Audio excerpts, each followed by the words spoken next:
I forgot to hit mute. So, Gotcha. my name is Ben Hilliard. I'm a mental health provider in Exeter, in the integrated behavioral health program for pediatrics. Cool. Great, thank you. Did I miss anybody on the phone? Okay.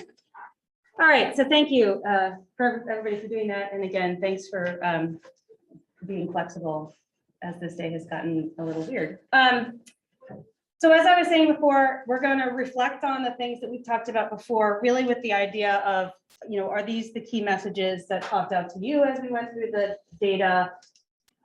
And are there other key messages that you think are important that weren't part of the data? And we'll bring forward a little bit of the rationale why those were the findings that we drew based on the data that we did look at.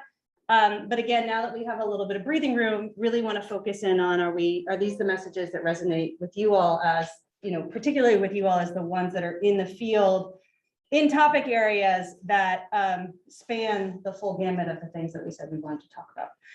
So demographics, this is how we're talking about demographics. And when we think about, you can hit the next slide, please. Great. Thank you so much. The major themes. So again, these are the things that we talked about together. But again, we did that quickly. So although New Hampshire is a small state, that doesn't mean it's a homogeneous state. There's a lot of variety. What? Sorry, we're gonna get our people back. Hang on. Oh, but you're still there. Okay. Hello? Are you all still hearing us okay on the phone? Yeah, we can hear you. Yep. Okay, sorry, we got a weird message, and so I just want to make sure that we didn't have a problem. Okay. So in that theme of New Hampshire not being homogeneous, variation exists across the state in all of the areas that we described as important in the demographics. Some of the important things, while over half of the state's land is in the 3 northern counties. That's a weird statement, I apologize. Half of the state's population is in the 3 southern counties. The median age is older than the United States overall, and has variety, again, at the county level. Almost 10%, although we understand that with newer census data than what we looked at before, thank you, Phil, this actually looked more like 12% of the population is BIPOC, with that varying by county and then even within county. And there are shifts happening in that demographic profile. There are increases in the population in the southeast and urban areas of the state, but population loss in other parts. The age 50 and older population has grown the most over the past 10 years in New Hampshire. And each of 3 racial and ethnic populations, Hispanic, African American, and Asian, nearly doubled in size over the 20 to 2017 time period. Thoughts, other things that jumped out to people as sort of key dimensions of New Hampshire? Yeah. Just for a context, unless something has changed, the fact that yes, we're older than the median age, but my understanding is that we're still the 2nd oldest state in the United States. Yeah. And that could be something that could be added because, we don't know where the other states are, so that puts us in perspective with the other states. So a little further emphasis on the age factor. Perhaps Okay. could be helpful. Thank you, sorry. Realizing I should probably also try to take a few notes if I can. Okay, I'll do that. Okay. Thank you. Charlene, raise her hand. Oh, Charlene. Yeah, hi, Joe. I think you just said that this doesn't reflect the most current US Census data. Is that correct? There are some updates that we've been made aware of, but what were you thinking about specifically, Charlene, that doesn't seem reflective to No, you? my overall question was, do these slides reflect the current data? And if not, I just wanted to make sure that we're operating with the most current data available. That's all. I think there may be slight variations in the percentages that we see, but I don't think there are major shifts, until you might know, that are different than the themes that we saw before. So just one thing I'll add, because the 2020 census data is both late and coming out in a staggered fashion, we will know more by the time the report is published. So some of these numbers may may change as that goes forward. Yeah, there's a little note on the census site that basically says COVID messed us up, so we don't have the most recent data right now. You're like, oh, okay. So if the available becomes if the data becomes available at the time the report's published, maybe the report should have a footnote that, it may not reflect the most current data because of how late it was released.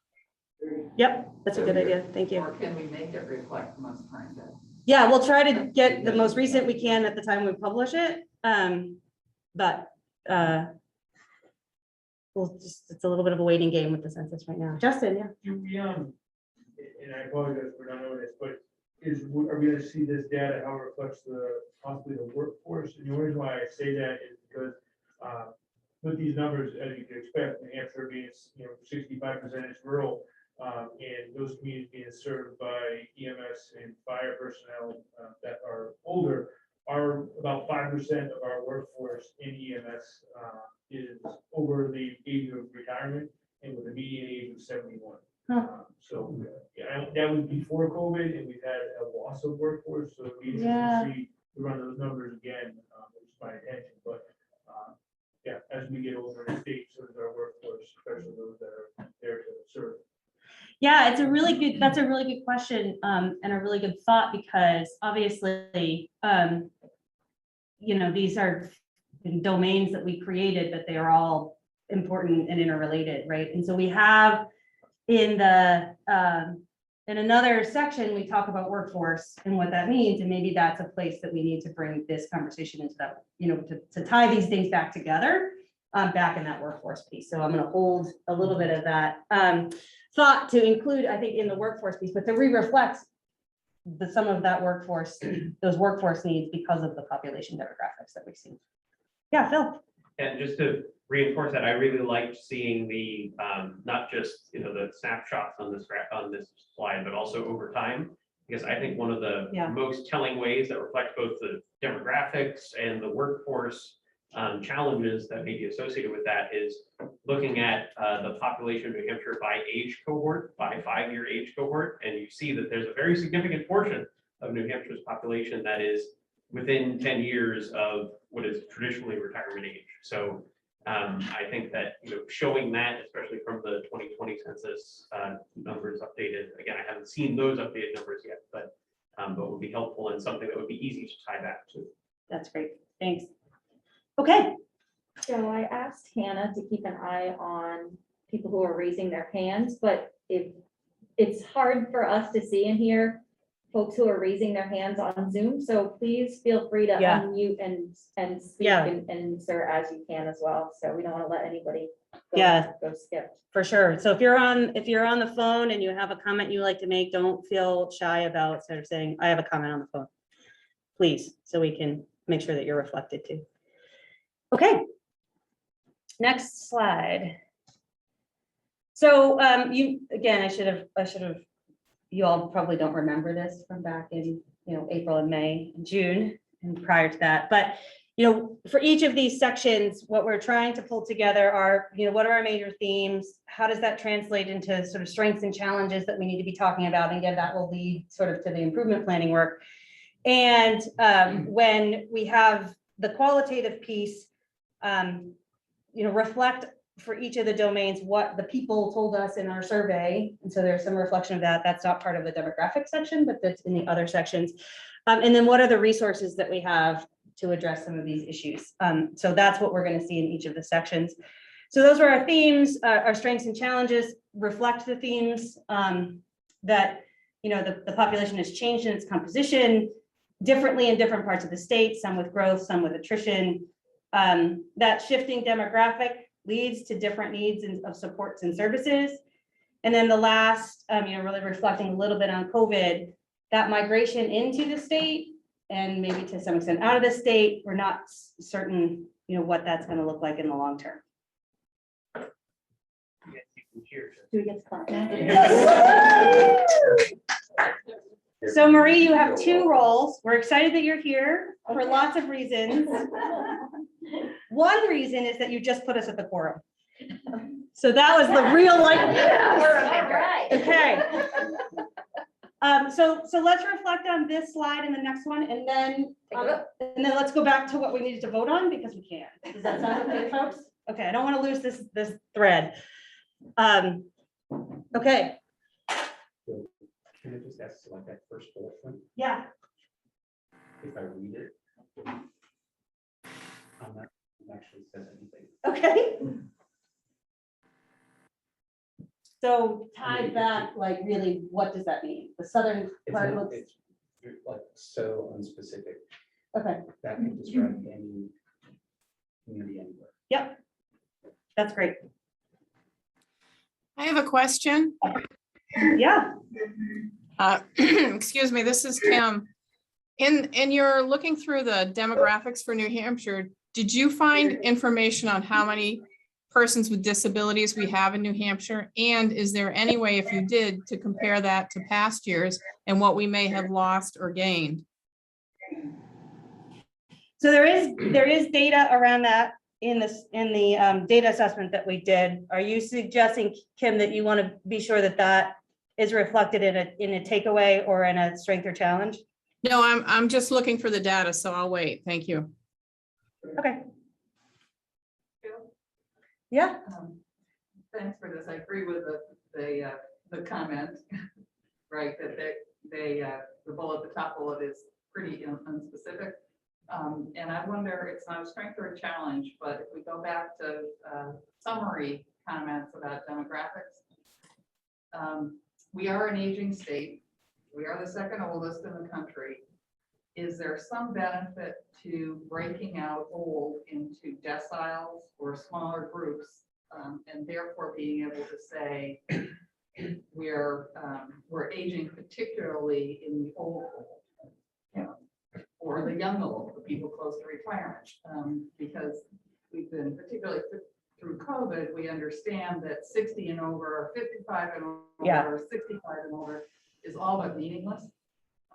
And those that have been most effective physically and those that have had the highest mortality rate are the 75 or 80 and over. And that's a very different group than the 60 to 75. yeah, So anyway, Okay. just a little bit more specificity about when we talk about old, what does that mean, that's great. please? Yeah, And I think within context of race and ethnicity, I think is important too. I mean, at the end of the day, we know our older population looks different than our younger population, Mhm. which I think we need to. Mhm. Okay.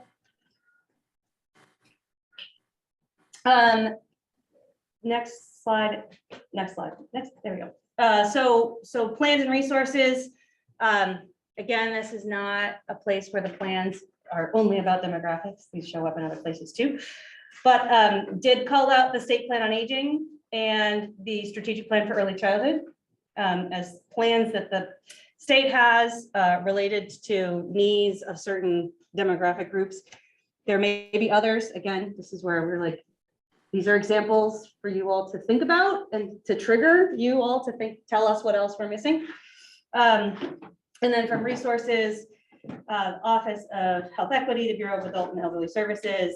And then when we talk about language as one of those dimensions, there are some resources in the Department of Education.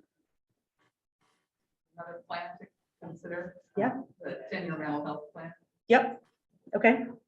And that's in here, but in a different place. You have to figure out how to do all that, like, this matters here too thing, but yes, I agree. Thank you.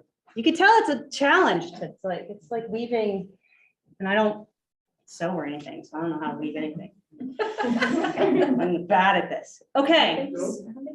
Yeah. I don't know if this goes in here, but I think one of the things we learned from the pandemic is that there's a hierarchy of workforce and demographics that's like being applied. For example, when all the teachers were out, all the families got affected. And then that was job loss and family stress and Yeah. things like that. So I don't know if it fits in here, but I think what we've learned is we're all interrelated. And we owe a lot to this guy here, the superintendent, for dealing with that. Yeah. Well, I think Justin ties back. I mean, I think when we get to that workforce piece, really, how do we do some reflection on, the gaps that we see are related to some of these other dimensions of our state. So we'll have to, again, think about how to bring those threads together. So that's. really May I ask another question? Sure. So this is Kim again, and I'm sorry if I'm off track on this. Please just let me know. But when we're looking at our aging population of disabled people, there's multitude of issues that are happening. And they're also a group that tends to not be well, looked after or well, they're not in the forefront of people's minds and issues. Should the Bureau of Developmental Services be listed on this resources? Yeah, that's a great question. Sure. And again, these are just, so Kim, this is super helpful. These are things that we pulled together mostly as a starting point for you all to reflect back to us. What else do you think needs to be there? Thank So you. that's great. Okay, we're gonna stop here. And we're gonna vote because I know our tallier of voting has 20 minutes left with us. Yeah, so let's. And then if she leaves, we don't have a quorum anymore. So we need to stop right now and vote on things. We did with the introductions, I think, can that come for the roll call? I think so. I saw you writing down things, good. And the Sure. approval of, yes, sir. I just wanted to explain, Senate rules are slightly different from House rules on Zoom meetings. So everyone can vote, even those on Zoom, but all votes have to be roll call. I don't think we have that many votes. The other thing, just for Joe's purposes, the reason why people are not attending in person has to be in the minutes. So if you didn't get all those, Joe, when you get to us on Zoom, we could just use one or two words to describe why we're not here so we can get it in the minutes. Okay. Yeah, I think most everybody said it when they gave their introduction. Why we're not there. Yeah. Senator Sherman, would it be possible for the folks on Zoom to chat in the reason why they're virtual? And then we could copy and paste those into the minutes? Except if you can't, Senator Sherman, because you're in the car, that's okay. Yeah, that'd be great. So if you are on the phone, just. I'm not driving, so Okay. If you Thank you. could, The Director of Public Health is happy about that. Yeah, I'm sure right? Folks from safety are too. So I figured that. that's great. Okay, that would be great. Thank you, Katie. That's a great idea. Okay, yeah, so if you're on Zoom, please chat in while you're not there. I think Yvonne might have written most of them down already, I'm not sure. But shall we have a motion regarding the minutes for approval of the previous minutes, and then we can carry on with that vote, which has to be roll call. So second. Okay, Got it. moved and seconded. But a third it even. Yeah. So Yvonne, can you do a roll call for approval of the minutes, please? okay. Senator Tom Sherman. Yes. Louder. Yes. Yes. Representative William Morris. Yes. Justin Renalo. When I'm saying I was at the meeting. Bruce Tilly. I abstained because I wasn't there. Colin Campion. Yes. Jamie Kobaki. Jamie, that's you. I think I have to say sustain, correct? Or yes, either one. Or no. But if you weren't there, Jamie, which I don't remember, you can abstain. I think I have to. Is she abstaining? I think so, yes. Lisa Bueno. Yes. Martha McLeod. Yes. Bill Sutton. Yes. Josh Meehan. Yes. Lynn Lippett. Yes. Greg Norman. Abstain. Ben Hilliard. Yes. Daisy Pierce. Yes. Adam Steele. Yes. John Wolfgang, yes. Karen Beaver. Need to abstain? Tommy Bagley. I don't think I stayed at the whole meeting. I have to abstain. What else?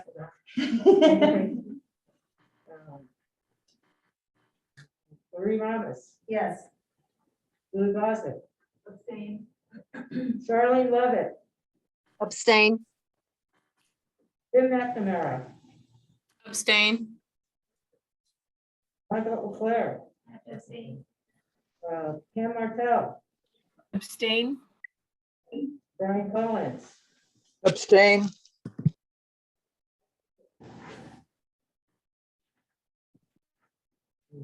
no. Yeah, she wasn't, Yeah, wasn't on the committee yet. we probably put more abstains than yeses. What do we do? Well, right, we didn't have a Vacation. quorum, so we Yeah, didn't have we have enough, a quorum. right, so everyone wasn't. at Yeah. quorum. We don't have a quorum for the meeting, you don't have a quorum. for the- These were advanced for the meeting before that. Okay. Yes, they were actually. Before These, that, yeah. That's a question. Who read the minutes, you have, can you say yes or vote? Would you change? Representative Marsh. Yes, this question came up at HHS oversight about 2 hours ago. And the ruling was if the majority of people who do not abstain vote in the affirmative, the motion passes. Okay, We're Thank you. gonna check. Thank you for that. Perfect. Oversight is helpful for something. All set. They got something done. Woohoo! All right, so. Yes, there is something else to vote on. There's still more to go, there, Yvonne, or you're done? That's it. Okay, good. So let's move to another thing that does require a vote, and that is the Healthcare Services Assessment Subcommittee. I'm going to turn it back over to Senator Sherman, who will handle this because this was, it's kind of his baby, and he has the names, and he'll get that organized, and we'll take it from there. Go ahead, Tom. Can you all hear me okay? Yes, it's great, actually. Okay, good. So I don't think we need to have all of the names today because we have some new members who may want to be a part of this subcommittee.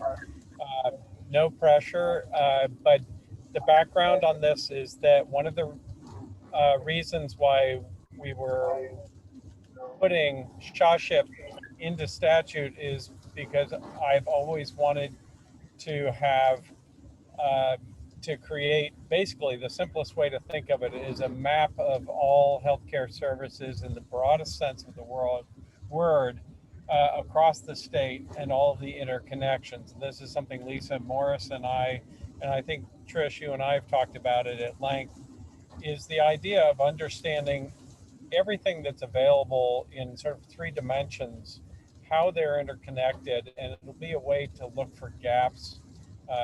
One of the announcements that just came out from the commissioner was that they are looking to encourage and recruit healthcare workers to the state. And this would be an awesome tool to be able to let us know where that's most needed.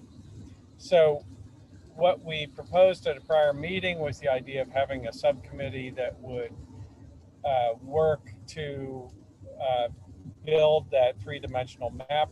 And there were some people who were interested previously.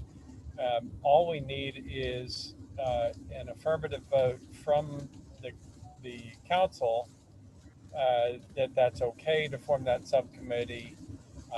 I would be happy to serve as chair, but at least for the purposes of organizing it. And then I would encourage anyone who's interested, we could do some appointments today if you want to, but the most important thing is to establish the subcommittee, and then we can start either at the next meeting or today. We can be sure we have all the names rather than going through people who are interested right now. But if there are people in the room who are interested in participating in building this 3-dimensional map of the broadest sense of healthcare services across the state, and if they could raise their hands and let Joe put that down, and then online on Zoom, you can put in the chat if you want to be a part of this.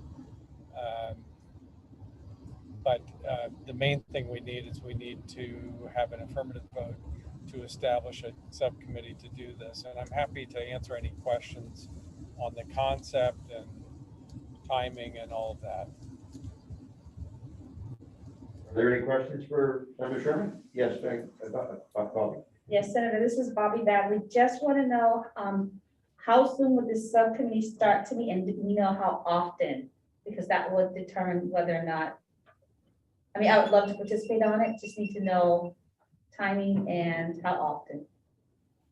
Yeah, I think I think the, organizational meeting this fall, probably, because everyone's schedule is crazy busy. Okay, and if we can plan it ahead, that would maybe, be great, because I'm trying to figure out when I can see. Yes, so the idea is that, I'm not sure who's talking, but the idea is to have the meetings, there's going to be a lot of background work essentially. So the meetings themselves would be either every other month or quarterly is the way I would envision it. The initial meeting would be sometime this fall so we could get started. And we have a much better sense of people's availability, how big a time in between meetings of actually pulling together all the data on what's available. And then the meetings would be more for coordinating that data. We're losing you a little bit, Senator Sherman, but I think Bobby is giving thumbs up that she has the information she needs. Yeah, he's still. Tom, we don't know if you can hear us, but I would have a simple question too, given that it's an official subcommittee, will it need to be in-person meetings or will Zoom suffice for this? Senator Sherman, can you hear that question? Yeah, I think we lost it for I good. think we lost him. I would suspect there was. Check back, but I think we would have. Okay, Yes. we don't. Yeah, we lost you, Senator Sherman. So you can test me. What we'll do is we'll go ahead and vote to authorize the formation of the subcommittees. We have a motion to do so. Bobby. Second? Second. Second from Marie. Can I Okay. ask a question? Yes, please. Was there already background work done for this subcommittee to see the challenges of this type of project? Because other groups have tried this.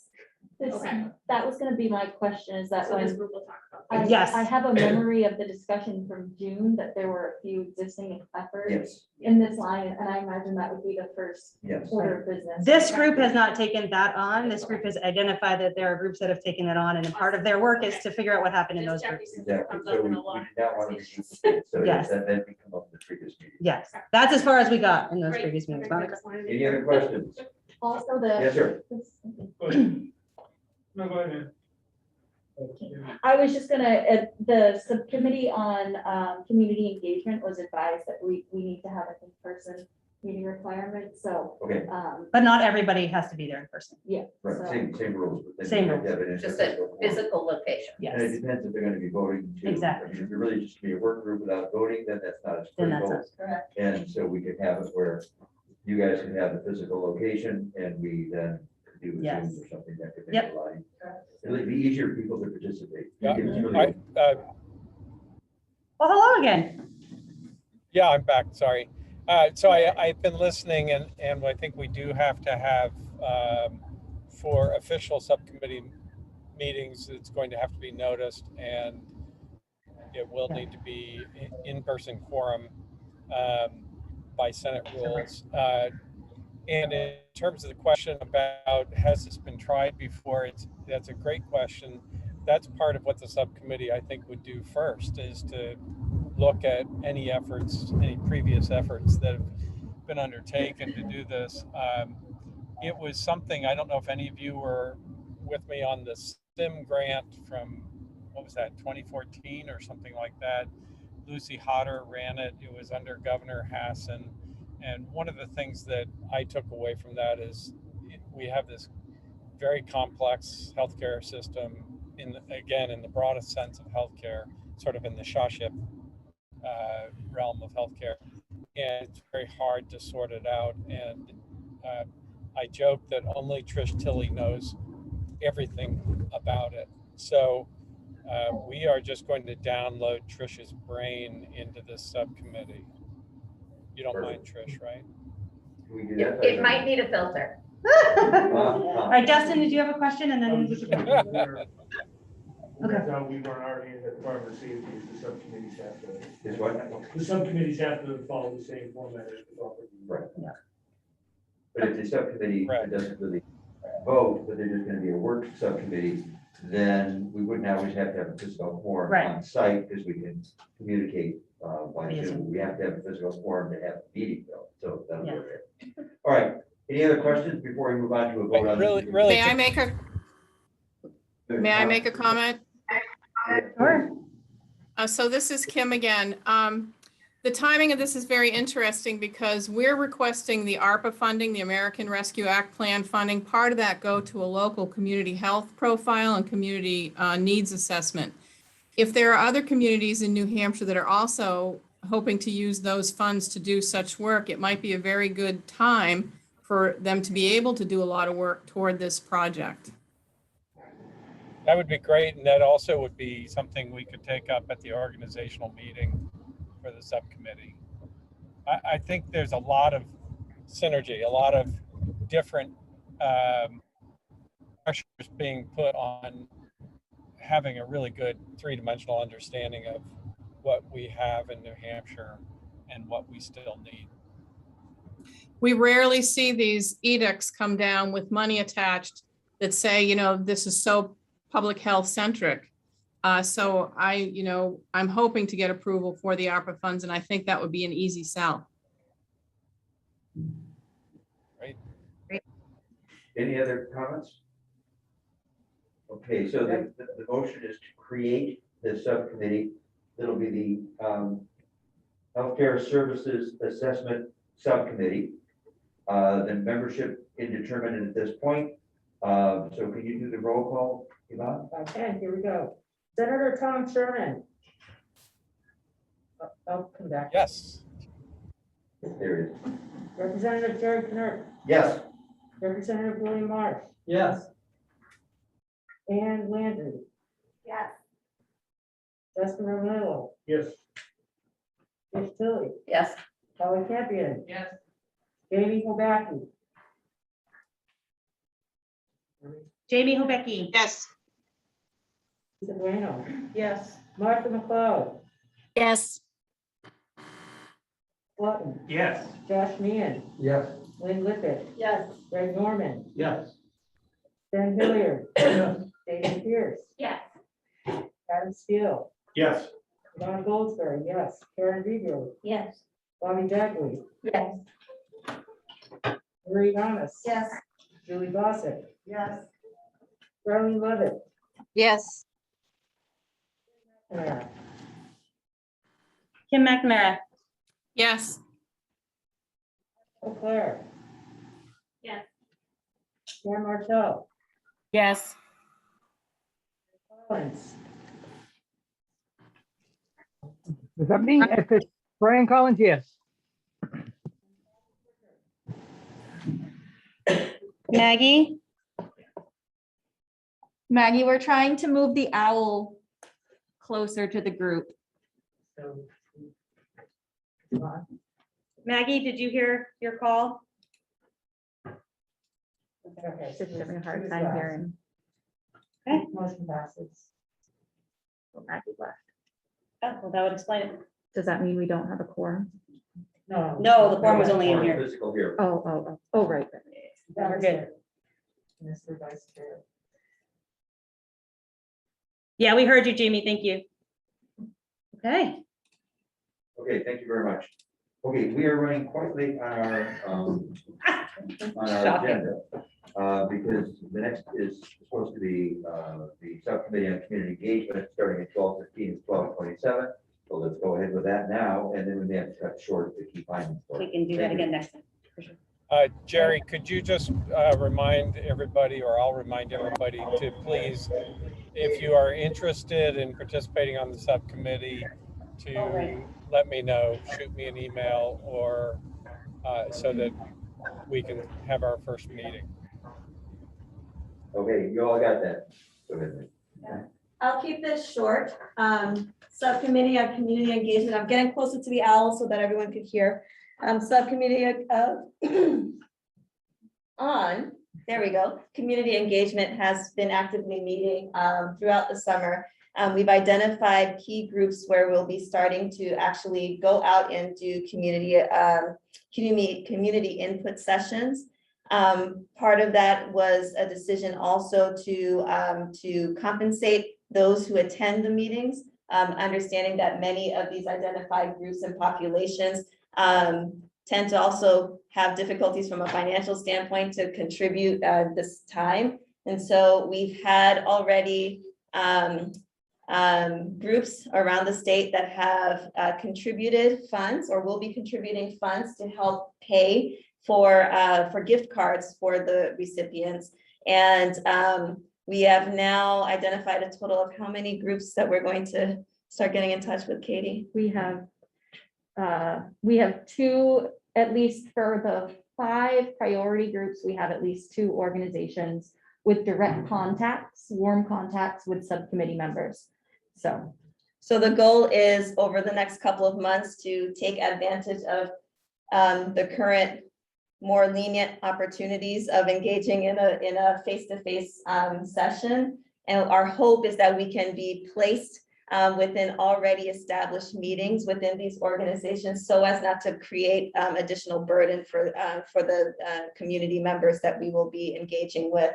We have a long list, thankful to the committee who has been very engaged in providing ideas, resources, and providing of their time as well. We're looking forward to spending the next 4 to 6 months-ish gathering qualitative information, which will supplement the state health assessment plan, and then hopefully also provide insights, particularly for the state health improvement plan. And so we're really looking forward to the amount of information that we'll be able to gather from these historically underrepresented and excluded groups within our research and data collection modalities. An additional opportunity that we are looking forward to, which we identified a while back, is that there are community members and groups that we have not had an opportunity to engage. And so this is going to be very helpful in identifying gaps that will help direct potentially focuses on where to actually go and what kind of groups we need to gather more information and connections with around the state. So as much as we have great work that's already going on within the state, recognizing the gaps and documenting these gaps in this kind of a way will be integral on how we formulate and distribute our funds and resources as a state in the coming years. So that was very high level, but happy to answer any questions. Yes. Can you remind us who the 5 groups are, the 5 target populations? Thank you. This is a pop quiz for me because we had like a dozen to start off with. So the first one was minority groups and immigrant groups that I can remember. Deaf and hard of hearing, visual, yeah, and visual. So we put that together. We are interested as well as in incarcerated populations and families of those who are incarcerated as well. Housing insecurity was another area. And then the 5th one, LGBTQIA community. Yeah, thanks, ladies. And just to remind folks who either are new to the meeting or just it's been a while, there was a large, very broad list of identities that we were interested in learning more about. We really had to refine the list in order to make it manageable. And one of the lenses that we're going to prioritize in this is making sure that we're getting groups and talking to individuals that hold multiple identities, including other experiences that aren't maybe necessarily prioritized. So we know that older adults will be included in many of these groups. We know that that people with other disabilities will be included in these groups.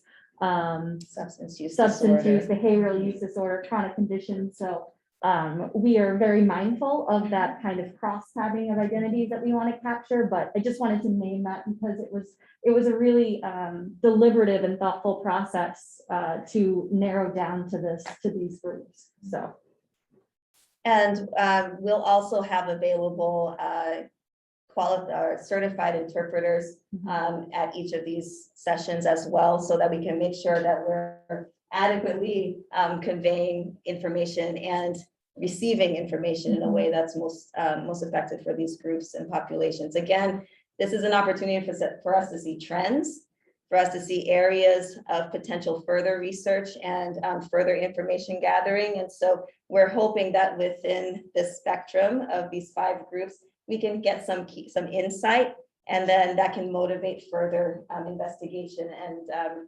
resource development and pushing out. So thank you all for your time. On the translators, just to remember too, for both the deaf, hard of hearing and visual, a different type of translator for that. Yes, thank you. We're very lucky to have a great breadth of knowledge and acumen, particularly when it comes to language and language access. I'm looking over here for Adanella and Bobby in particular. So we definitely will have that available as well. And so some of the modalities that we'll be engaging are just, as Marie mentioned, we'll be going to meetings, existing meetings, and just kind of posing general questions. Hannah Lessels and I will we're calling it our road trip. We'll be road tripping around the state to visit places that are serving populations that might be difficult to reach. And then we've also been resourced with the opportunity to do some photo storytelling to capture the visual component of just what families are seeing through their eyes. So we're really excited for all of the ways that we're going to be able to get into the community. And all of this will really help us enrich the report and the website and how we're able to communicate all of the work of the last few years. So kudos to Marie for leading us through. Yes, we have a great team as well, so appreciate the opportunity. We had one more question. Do you know what percentage of the population is represented in those 5 groups? Roughly? That's a good question. No. So The answer is no, but we will get that because that's an excellent question. And I guess that'll be interesting too, because there's a lot of intersectionality between those groups. And so we'll need to make a mental note as to how we can effectively gauge that, or if that's a gap that we need to be more consistent with across the state. So thank you for bringing that important area up. Along those same lines, is there similar trend data? Like, it was really compelling to me to see that some populations have doubled since 2017. Do we have the availability of that data for those subgroups as well in any way, shape, or form to measure that? I think some of them we can get, some of them, Yeah. it'll be harder. You know, one of the things, and again, we'll get to this, but like, one of the things that we know is on the LGBTQ, that's really hard data to get. I mean, all of the sources sort of say, we know we're not very good at this, right? But for the ones that I think that we're, so like the immigrant community, maybe somewhat in some of the disability communities, probably not as robust as we want it to be, given the nature of that. I think on the homelessness side, there's probably better data than in some other places, but I think we can look for both representation and trend for the ones that have good data. And just I was at, from my perspective there, if we're going to be showing an improvement plan one day, if there's a trend that shows that these groups are growing and their voices are saying that these are their needs, it's really compelling to then support that improvement plan. Excellent point. Kim, Senator Connect. Representative. There's a thing that just thought of, your comment made me think of what Kim had said earlier about disabilities, and we talked about minority immigrant, deaf, hard of hearing, visual, incarcerated family, housing, LGBTQA. Should we include the disability community under the group of deaf, hard of hearing, and visually impaired? Or should they even have their own category? And then just maybe think about that issue, that what are the numbers there in terms of how they may be moving? Yeah. Is it intended that they'll be included in that group already? We had a hard time trying to be as specific as possible and not taking away from other groups. So one of the areas of consideration that we had was, what were some subpopulations that maybe lacked information? And so the deaf, hard of hearing, and visually impaired group within the disability population tends to be less represented in information. And so that was an area of opportunity that we felt like if we had a focus area, that could create some insights onto how to better approach that You group. already get some of that good data from the disability community because it has Right. well. Exactly. Okay, got it. Okay. Yep. Thank you. Yes. Yes, thank you. Yeah, just 2 quick questions. One comment actually first on the housing insecurity. I would just urge to not only consider data related to folks who are identified as homeless, but folks who are near homeless, especially because, okay, housing authority like, we have entire voucher programs that have come through the CARES Act that are specifically to keep people from becoming homeless, but they're at risk of homelessness. So I would just offer up that, the housing authorities, we have wait lists with thousands and thousands and thousands of granted stayers on them, and that's data that might be helpful to you. That's really helpful. And we had some robust discussions about how do we capture those near homeless or those who are a threat to losing some sustainable housing, or how do we even define that, which can be very fluid. So that, I don't know if that was an identified resource, but I think that housing list might be an opportunity for us to make some contacts. Yeah, and I think that we intentionally use housing insecurity Yeah, to capture the range. Good way to talk. about Yeah, it. yeah. So then you start to sort of conceptualize, what does that actually mean? I think that there's some data that it would be tough to do because we're a scattered group of people, And- organizations, but we could do it. And seasonal as well, so, yeah. But we do have individual identifiers, which you could then scrub out from the data, but double check against each other, and then you're not getting. Awesome. Joe Smith 6 times, but rather at one time. Well, that's helpful. And with that being said, if anyone in our advisory group, and again, being respectful for the limited time we have, if anyone here has any other direct resources or contacts that you think would be helpful and relevant in these community engagement opportunities, please do contact, probably Katie would be the best person, Katie Robert would be the best person to contact it, or Joe, because what we'd like to do is to have some qualitative information to share the story, which was one of the original asks of the group prior to us meeting in this format. So thank you so much for adding that. I know we have a lot of information here. I just want to give one opportunity for our folks on the line, if there's any comments or questions before I close this time out in our meeting. Kim McNamara chatted in your comments. Okay, Kim, did you want to ask a question? I know you put a question in the comment section. Well, no, I guess the public health networks have done a lot of work on equity groups and outreach to homebound people and other groups. And so I'm happy to email you all the different groups that we've come into contact with. But you might want to also put the question out to the greater public health network, just to make sure that you're not missing some groups. That's a great input. We'll double check and see if we can cross-reference the access points that we've identified. Thanks so much. And thank you all for giving me a couple extra minutes of time. And I think what we'll do is, we obviously send the minutes out and stuff, but I think sounds like we have a couple of real action items. So if you're interested in being in a subgroup, or you have, we can recap those 5 priority groups and do a targeted email to the group asking if you have input on these things with the contact folks. So we have sort of that follow-up that you might forget to do when you walk out of here and the next priority takes over. Great, we're now only 5 minutes behind, so go ahead and go back to your key findings discussion. Oh, good, we only have, great. Sure, that'll go fast. Okay, next slide. That was demographics. Access to opportunities. This is an easy one. Yeah, this will go super, no. But again, like that was the realization that we had a little bit more time means that if we need to spread this conversation over multiple meetings, that's fine too, right? So this doesn't all have to get done today. And again, this group is terrific about, continuing to think about these things after the meeting and coming up with additional thoughts. So, the door doesn't close after this meeting.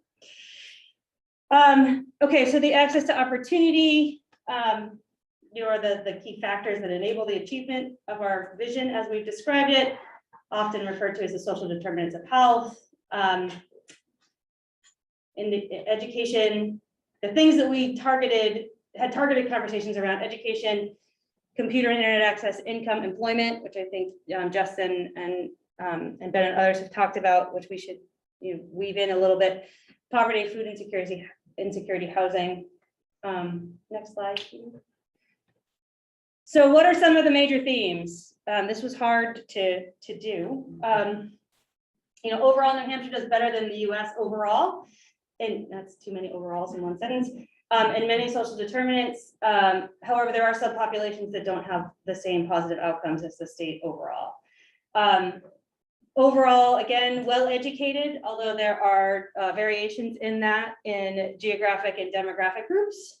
And there's a couple call outs for county and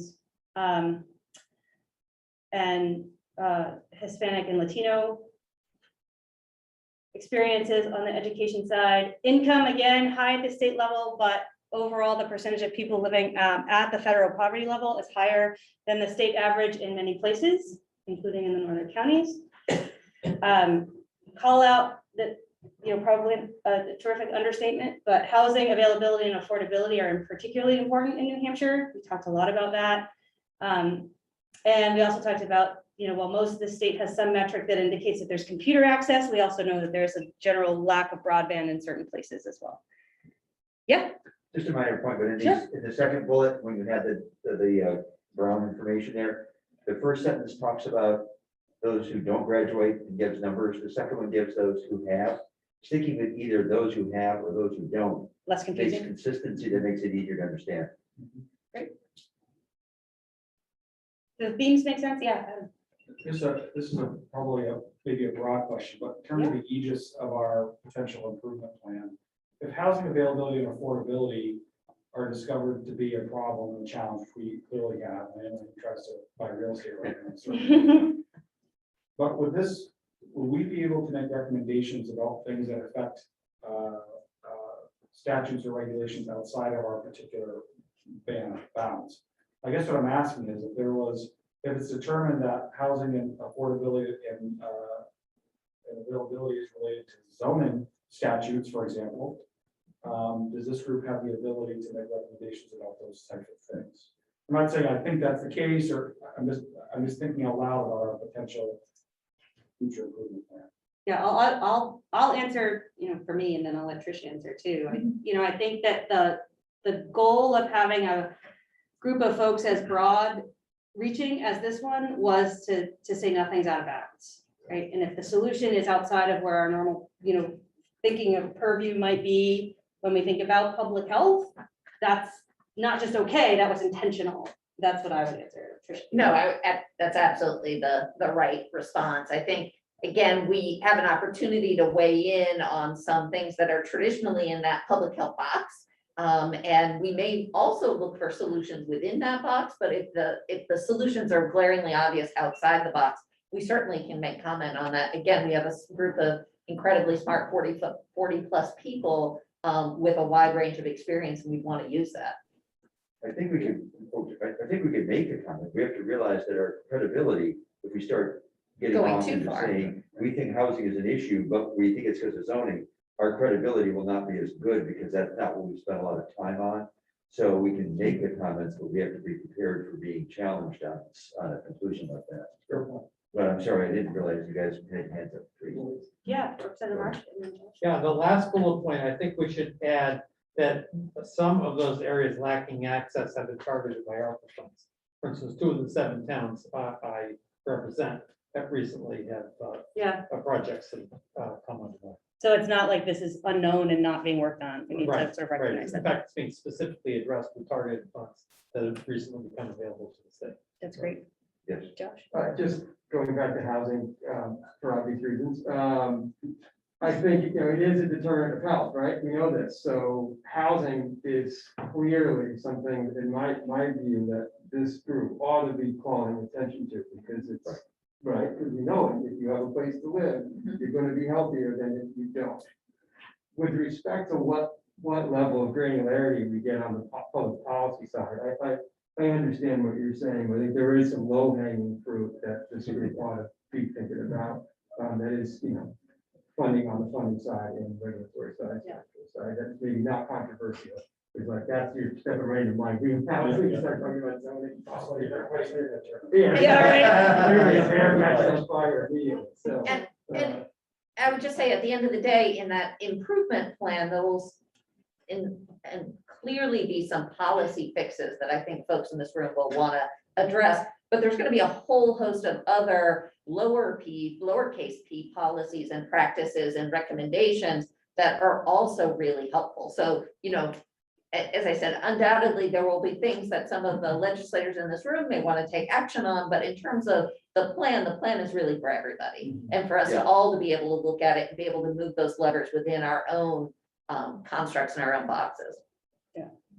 And the improvement plan could be, you know, a recognition of the factors that impact this without saying thou shalt do this as this change, you know, that the improvement plan can be, in order to get there, here are the influencers and the influencing factors. And we're not gonna, you know, jump to saying this is the next policy, but it is where the emphasis needs to be, or where the, you know, influencers are around it.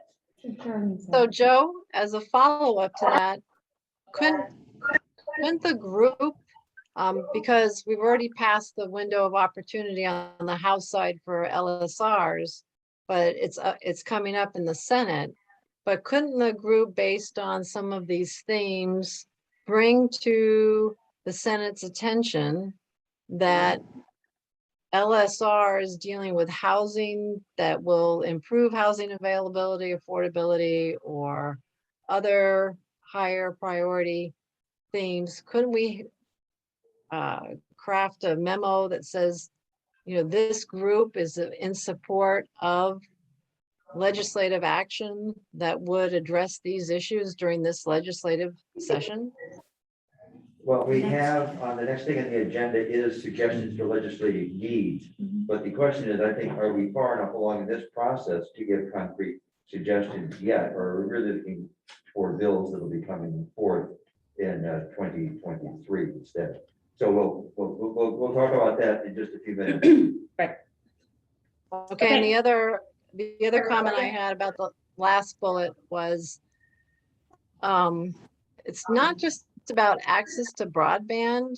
I attended a webinar the other day that talked about, it's not just whether you have access or not to broadband. There are a lot of areas in the state where the access to broadband, the speed is not sufficient enough to support the need, whether it's educational needs, employment needs, whatever. So I think there's another slide in here that may be a better place for this, but I think we have to emphasize not just broadband access, but high speed, or something that supports today's needs. We can just add sufficient broadband, because, yeah, the definition of 25.3, which is the official FEC, is, sorry. Yeah, anyway, the official number, it's a lot of people feel that is not sufficient, and so maybe just putting in sufficient broadband need would make that a little clearer. Great. Yeah, Lynn? Do we need to be concerned about the affordability of broadband as well? Probably. It could be an issue. Yeah. Yeah, and also, yeah. It's there and can afford it, it's both. Okay, shall we? Sufficient and affordable broadband. Yeah. Got it. That's what I'm Yeah. Okay. saying. Access it already. Yeah, so this is the first, Can't afford it, so. so this just pulls out some of the access to opportunity themes that we saw in the survey specifically. So there was a question that said, you know, the issues below all play a part in our health and wellness. We want to know what issues you think are the highest priority for the state to address to help people be healthy and well.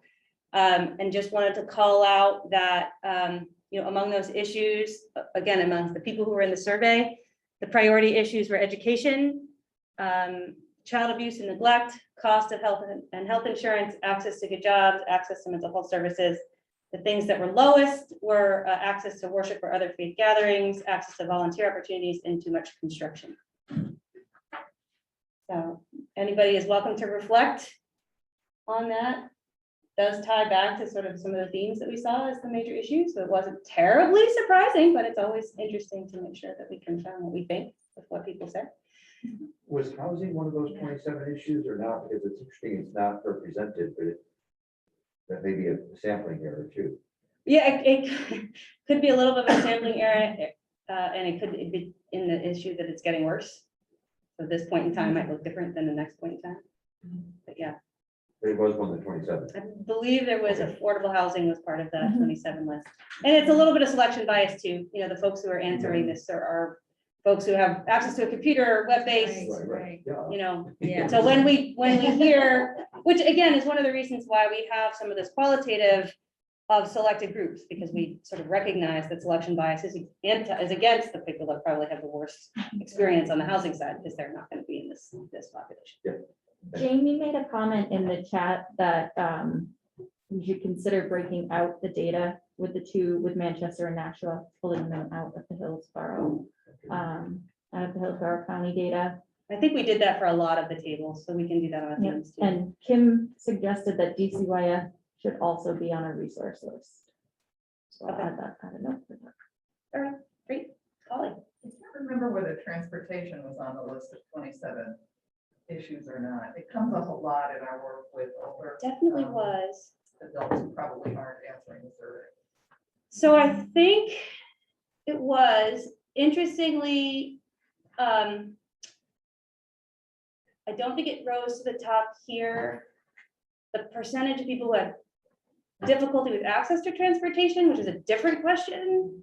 I think that showed up more prominently in that question. So slide 19, we're gonna get, because I highlighted it, it's the services least frequently needed and or received, and transportation was under Yeah, that. that's what I So thought. my question was it not needed or was it not received? Because I can't imagine that it's not an issue. Yeah. Yeah, so we'll look back and figure out how to make the most sense out of that particular question. Access to safe housing definitely was an Yeah, it was in option. there. Reliable internet, affordable housing. But again, we recognize there's some selection bias to the people who answer, and that's why we're really targeting certain populations. Because, they're not Transportation. represented us here. Okay, next slide, and then my guess is this is the last domain we'll get to today, and we'll pick up the next ones next time. So access to opportunity, strengths, and challenges. I'll be very honest with this group as I was putting these slides together. The recognition that you had to come up with themes and then strengths and challenges is really hard because they're really intertwined and almost the same thing. So it's entirely possible that you all as an advisory group said, this isn't really, there's not a need for both of these two summaries, which is totally fine, but that's how we said we were going to structure it. So that's what I did. But if it doesn't make sense to you, there's like no pride in any of this, just for the record. I hope that that's clear by now. So I just did what I said I'd do, and then I was like, oh, I don't know. So you all can give us some feedback about, whether the themes themselves are enough, or if we need a secondary summation of that. But the strengths and challenges, I don't need to read all of these out to you. I think Greg's comment will probably hold true here, which is they're fairly generic because we have the sort of more specific issues above. But we do have these places where we do think about COVID a little bit more. So this, unemployment rate, peaked, seems to be coming back, but not equally across all industries. We may see some gaps based on our demographics and some of the industries, as Justin and Ben talked about before. So that might be something that we want to hone in on as a watch area. A little bit more about broadband access and what that means. And the housing reflection again. So these will sound very familiar because these were supposed to be. Could I jump in just for a second and ask a question that I don't have an answer, but I'm wondering if in bullet number 2, talking about unemployment and COVID, we know that nationally the disproportionate not loss of jobs, but people withdrawing from the workplace was among women. And is that something we should be capturing here, or under challenges, how to help support, I guess without being gender specific, how to support people returning to the workplace with new COVID related challenges? I'm just wordsmithing as this, but You're getting a lot of nods in the room, Senator Sherman. I don't know, obviously you can't see that, but Okay. there are head nodding. Phil. I'm just wondering if there's a place for that in this slide. Yeah. Phil, did you want to add? Well, and I think one of the ways to address that as well is some of what you were getting at, Senator Sherman, is not just focusing on the unemployment rate, but also focusing on labor force participation. Right. Because the unemployment rate is the denominator there is how many people are engaged in labor force or working or looking for work. And our unemployment rate has gone quite a bit lower than it was obviously towards the beginning of the pandemic, but the number of people working in the state, and the number of New Hampshireites, granted staters, saying they're engaged in the labor force is still quite a bit lower than it was before. And that appears to have fallen disproportionately on certain groups, including women. So I think that the way that we can get at it is focusing on enabling or noting there's a lack of ability for people to engage in the workforce relative to how there was prior to the pandemic, especially for those who want to engage in the workforce. Right? Some people may have taken themselves out voluntarily, but for those who want to re-engage and are unable to for pandemic-related reasons, I think there's a focus there. Yeah, Marie and then Lisa. Phil, is that similar to the rate of attrition based on different demographic groups? And so workforce attrition rate, is that different than what you were just explaining? So when you say attrition, you mean people becoming unemployed involuntarily? I want to make sure. Right, so Yeah. essentially turnover. Right. What's the rate of turnover within certain groups? Yeah, so certainly people likely left the labor force when they lost their job, right? And some of those folks may not have been able to come back into the labor force, but if they, the unemployment rate survey, the survey that determines the unemployment rate asks you, are you looking for work or have you looked for work in the last 4 weeks? So those folks that have are still counted in the unemployment rate.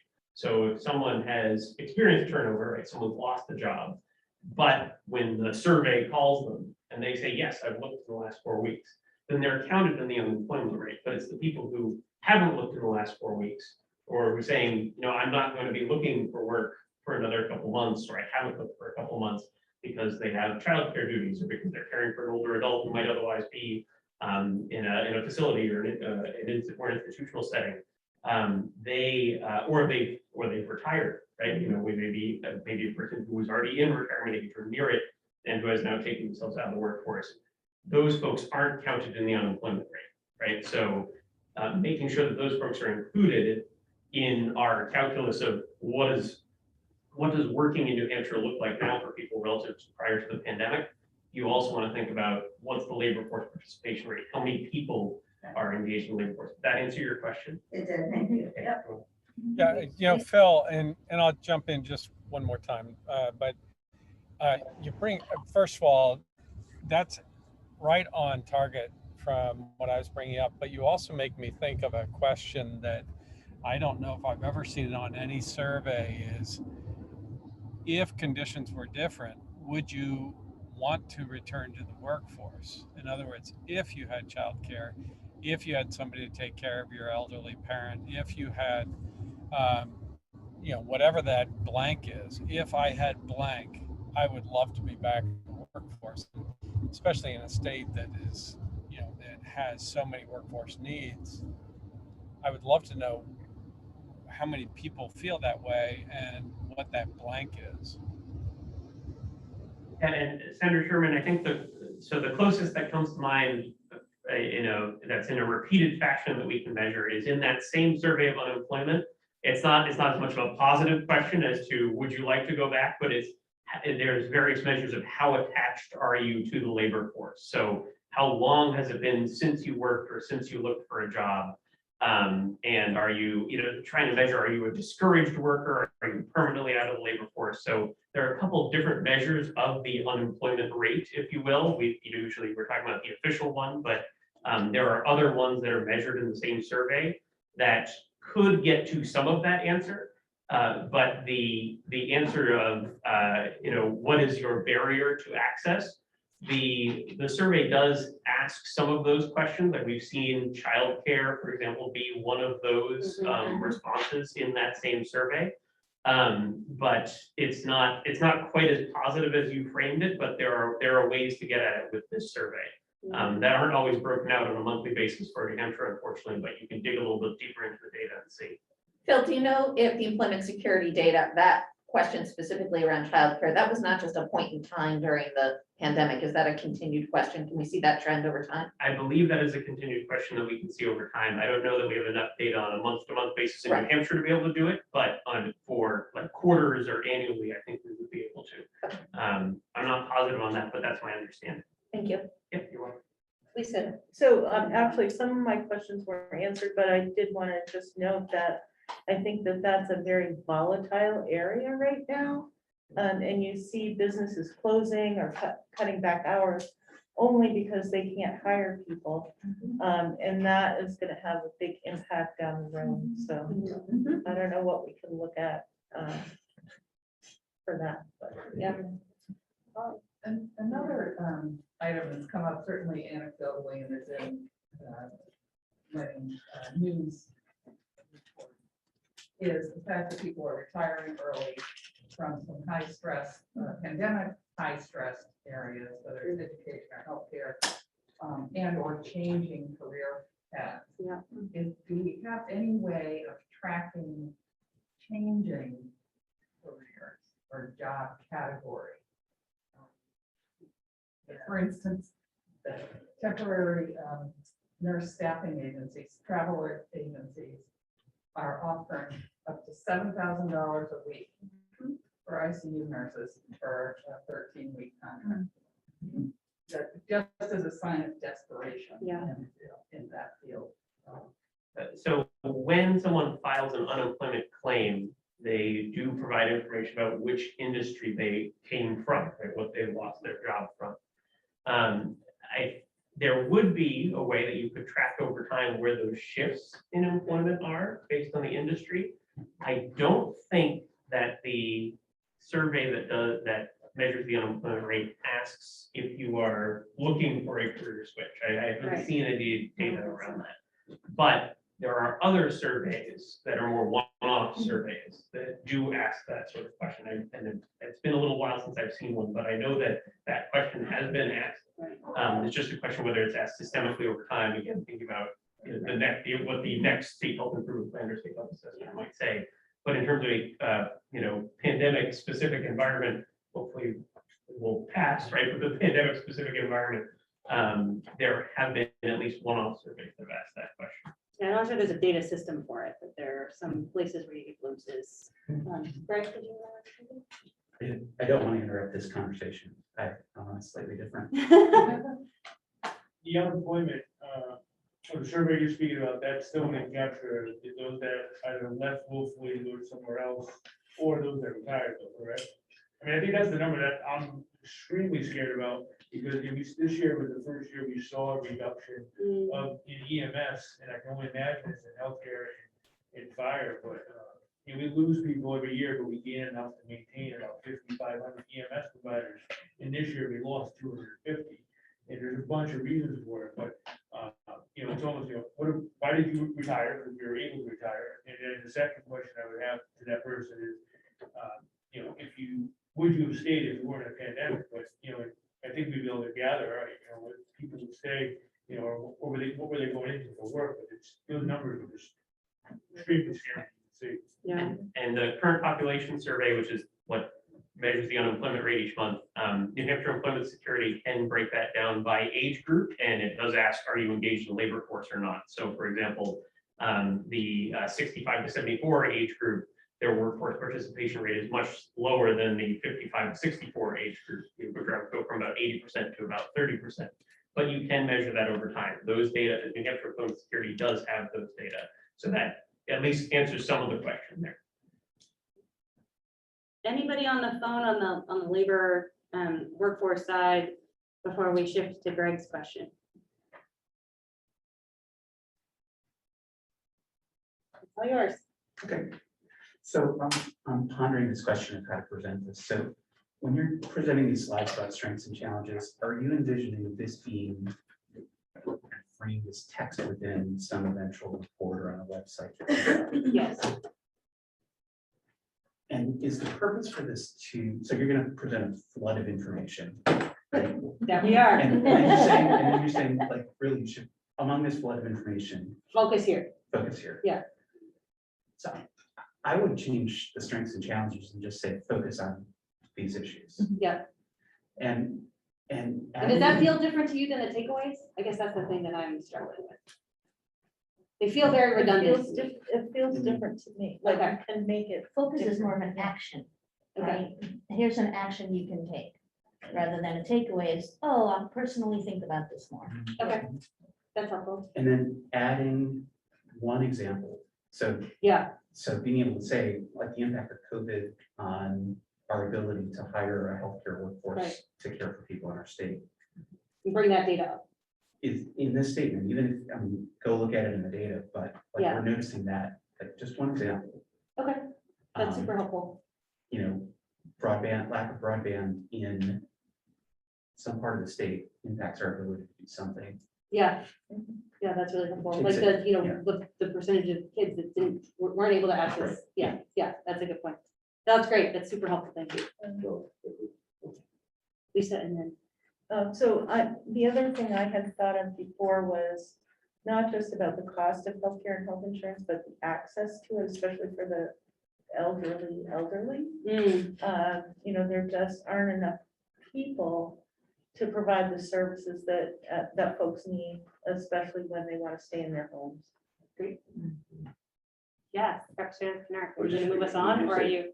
When you said bring that data up, it just made me think too, we're gonna be presenting this both as written, but it'll presume being online report too. Will we have hyperlinks for? It's somebody- mostly gonna be online, Yes. and it'll have that data linked Right. to so it. I- Yes, Okay. yeah. Thanks. Yeah. This was like, you know, without rehashing Yes. all of the data slides. Yes. What do we think is important? The Okay. website URL is actually going to be focused here, so. Yeah. So. Okay. Felt really fun. All right, so the last slide in this section is, I think, if I remember correctly, the resources. So next Oh, I'm slide. sorry. That's all right. Someone should be searching that one. There we go. There we go. So again, as I said before, things repeat. So plans around early childhood, the New Hampshire Economic Recovery and Expansion Strategy, and some resources. And I know that Kim suggested DCYF on this as well. And we should also add the new cliff effect report to this. Yes, right. And how about the Council on Housing Stability report? Okay. Do you want to talk about this? Yes, there was a question about what is the cliff effect report? That's really looking at when folks are getting to the end of their benefits. In particular, right now, we're very focused on what's sometimes called the Medicaid unwind as well, that we have some benefits that people have been made available to them that are gonna go over the edge. You know, that they will no longer be eligible in two ways. One, the cliff effect is if you end up making enough money and say you're no longer eligible for Medicaid, but you can't actually afford commercial insurance. So that's the cliff effect of when you make so much money, you actually lose money when you just get a little bit of a raise. And then again, there's this other subpath of what the Medicaid unwind will be, or the benefit unwind will be, when we no longer have all the benefits that are associated with the pandemic. And that report also includes the COVID workforce. Yes. And childcare report, yeah, or chapter. Great. Thank you. Yeah. You're welcome. So now we are no longer even close to the agenda time. Well, actually, we're only 5 minutes. So I would suggest that we stop here in this review, pick this back up the next meeting. We have 3 more domains to go through, and we'll do really the same exercise. And feel free to send thoughts and reflections in advance, and we'll incorporate them in for the next time too. So feel free to, provide feedback on what you saw already. And see Lisa's making notes on her, so I'm expecting things. I expect things. This is great, super helpful. Okay, that's our run through for now, and we should move Okay, on. so the next thing on the agenda is the suggestions for legislative needs. So Senator Sherman, your name is attached to that. Would you please take that away? Yeah, I'm happy to. I think probably at this point, I don't think we have any formal recommendations coming out of SHASHIP, out of this council. But we do have 2 weeks upcoming when I could be filing legislation in the Senate that the House members on this. Far, I haven't heard anything that's quite ready for prime time, but certainly open to any suggestions.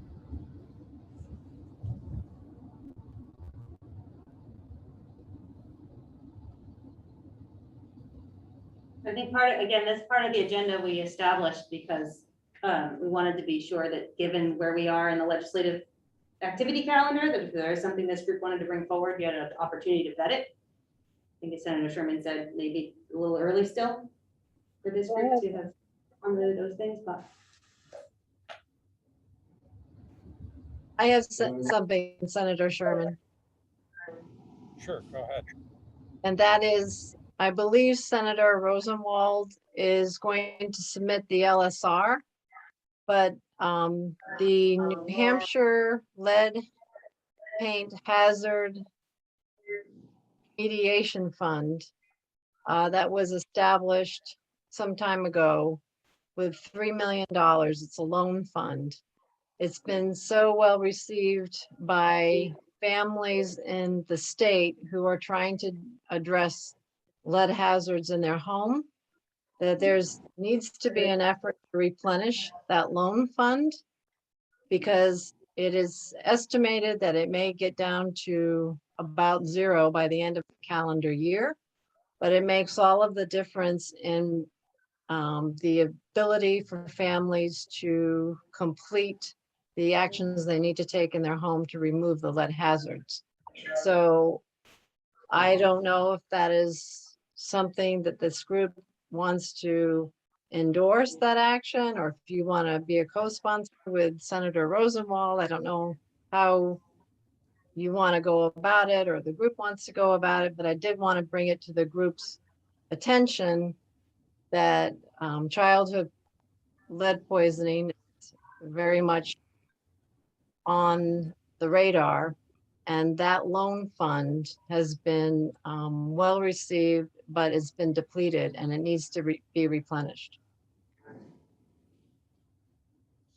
So I will be, of course, I work very closely with Cindy, with Senator Rosenwald. And so I'll reach out to her and make sure I'm on it as a co-sponsor.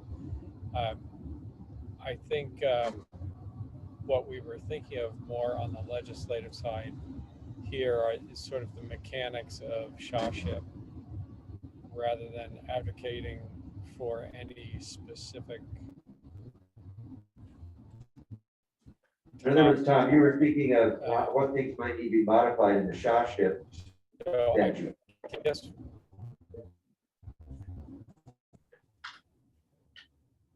You're breaking up on us, Yeah, I think we Senator just lost Sherman. it.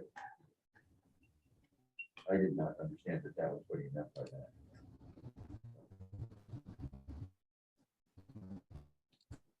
Is there anyone that you are aware of that needs attention and needs to be done this legislative session? Honestly, the only thing that oh, sorry. So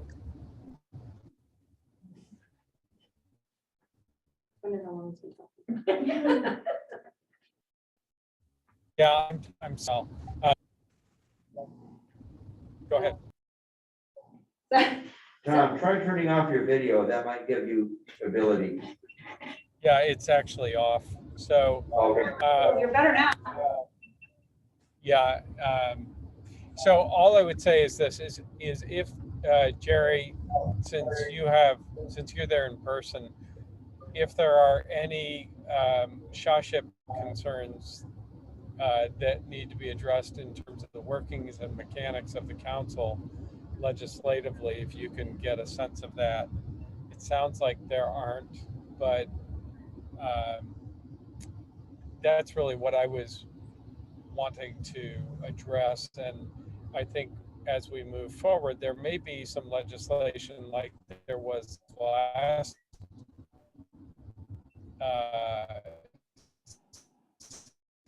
session that may have a direct impact on the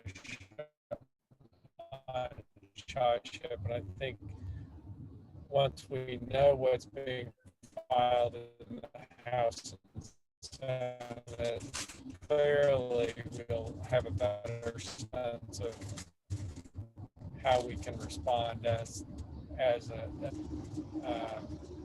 pieces of legislation like that. Anything that he as a I think what he was saying was, please correct me if you don't agree, that we know there would be things that we might come up with, but that'll be later. He wouldn't know any more about mechanical things. Please, Bill. Yeah, I think mechanically, this group was meeting more efficiently when we could meet virtually. Oh, absolutely. And there's a general piece of legislation to allow that. I put in one specifically to allow the Rare Disease Advisory Council to meet virtually because half the members are compromised. And I think a similar LSR would be appropriate for this group. Thank you. That was the one thing I was going to add to answer you, Karen, is that I've heard rumors that there are legislation proposed to allow for virtual meetings. That's probably the biggest mechanical one for us, especially for a group this size. Consider it being Well, a study committee would then not be in effect for a year and a half. Yeah. Right? What I put in for the RDAC is, regardless of any other laws to the contrary, this particular committee can meet virtually. And I put in the reason for that is because they're immunocompromised. Yeah. Pretty good reason. I think a similarly good reason could be crafted for this group because so many people are involved in healthcare. I sent Tom a text to that effect because he That'd be can't great. hear us right now. But I think that'd be very important. Thank you. I agree. Yeah, Ben. So I don't know if this is mechanics, but there's a vast shortage of mental health providers. I'm wondering if there are some sort of legislative efforts to increase, folks being able to come from other states or telehealth or streamlining some of the licensure laws. And also the Medicaid rates are so terrible. Trying to fund. Yeah, Bill, why don't you take this? Yeah. Telehealth, we specifically addressed last week at the Telehealth Commission. So yeah, I guess that is something that we've been pushing for. And specifically easing licensure requirements similarly to what was done under the state of emergency. Right, actually, increasing reimbursements for Medicaid. Yeah, Medicaid reimbursement, we discussed that at HHS oversight. We did have the 3.1% rate increase for the last 2 calendar years. And they requested data as to what is happening going forward. And I believe Senator Rosenwald is going to ask for that. So she would be the specific person to contact. But basically, all the things you mentioned are things we've been battling for a few years without, well, the 3% is just pretty nominal and it's not even brought us up to the inflation loss that went on for the last 27 years. Senator Sherman wants us to take a vote of support for having us meeting remotely. I don't believe we have a quorum. At No, this we point. lost our quorum. Bobby left. I'll just tell Tom we lost the Yvonne left. quorum. Yvonne, yeah, so there's no quorum to vote. Right. But I think we can still put in that LSR with you. I don't think we need to vote on it. I'll just tell them everybody supported it, but we lost the quorum. Okay. It's also well documented in the minutes, the reasons why people are not attending. Yeah. I'd also, as that language is pulling together, maybe to include mentioning the committee work. So we now have these 2 committees that, subcommittees that we're, trying to coordinate, and it's the same pool of people. Yeah. So that might be a good point to include, and also that we have the SHA deadline by May. So this isn't a committee that we're looking at. We have 5 years to do this work. We have to get it done. So those might be points to include in the language. Tom says he heard that and he will file. Yeah. Great. And Bill and I could hop on as co-sponsors with them. Because we'll have to put that in because our LSR window was shut and we spoke about. Okay. Bill. Please, Bill. Yeah, so Katie, could you go to there was a slide that has has some of the legislative language in it, or has some of the current statutory language in it. My question was around, it envisions an annual assessment. And I don't know if we know how that, or an annual review of once the plans are in place. I don't remember the specificity of, is that this council, if it is this council, we need to say more about how it works.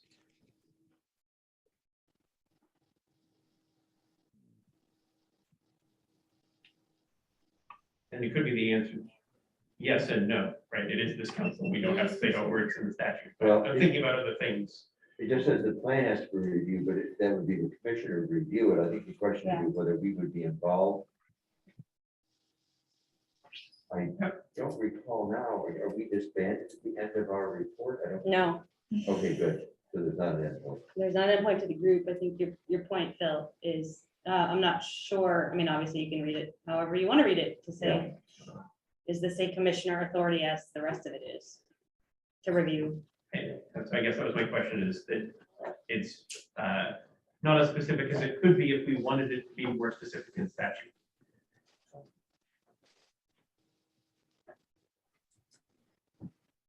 I don't know if we have enough information to provide reasoning to whom it would like, so the couple of questions that would come into mind is who would review it?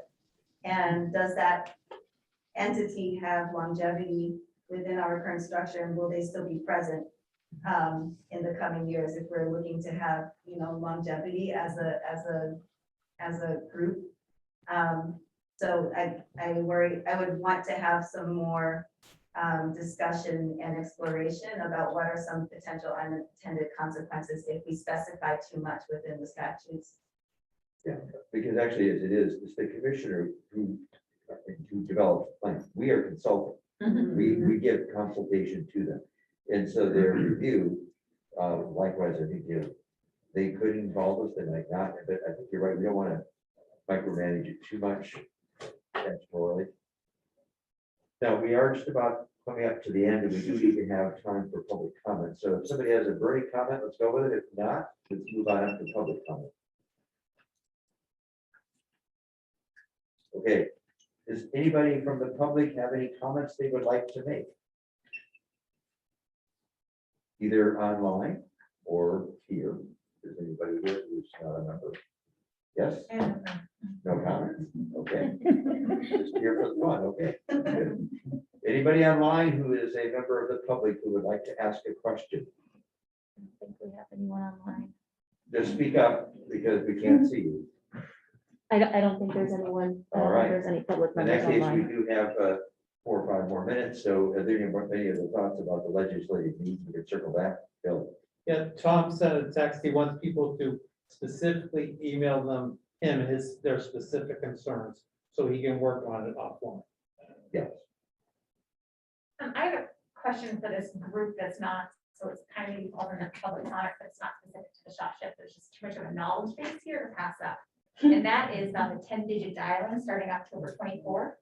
Does anyone here know if there's gonna be like public notification of that, or if New Hampshire's just gonna find out on the 24th that the way they dial their phone numbers doesn't work anymore? I just got a notification yesterday, Ryan saying that. Okay. So for anybody who doesn't know, the 10-digit dialing is coming to New Hampshire October 24th of this year to make way for our suicide hotline that's gonna come July of 2022. So the 988 number, in order for that to work, we have to start doing 10-digit dialing, which is including the 603.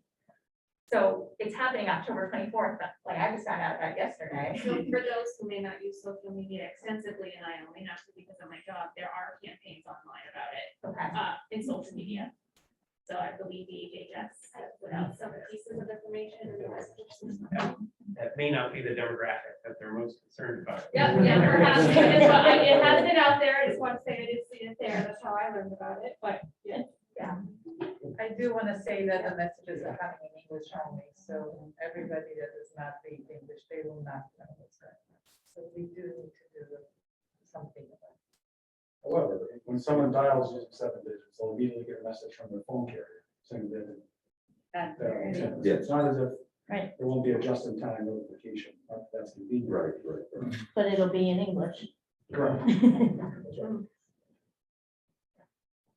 Okay, well, we only now have a couple of minutes. Joe, do you have anything else you wanted to add in? No, I can finally put the snacks out though, because I got here. So if anybody, these are the things that were left from the last time. that The leftovers from last? I got here late, in case you didn't notice. Yes, please. Make an announcement. Yes. I'll be starting it on October 1st, the ERA, the Emergency Analysis Program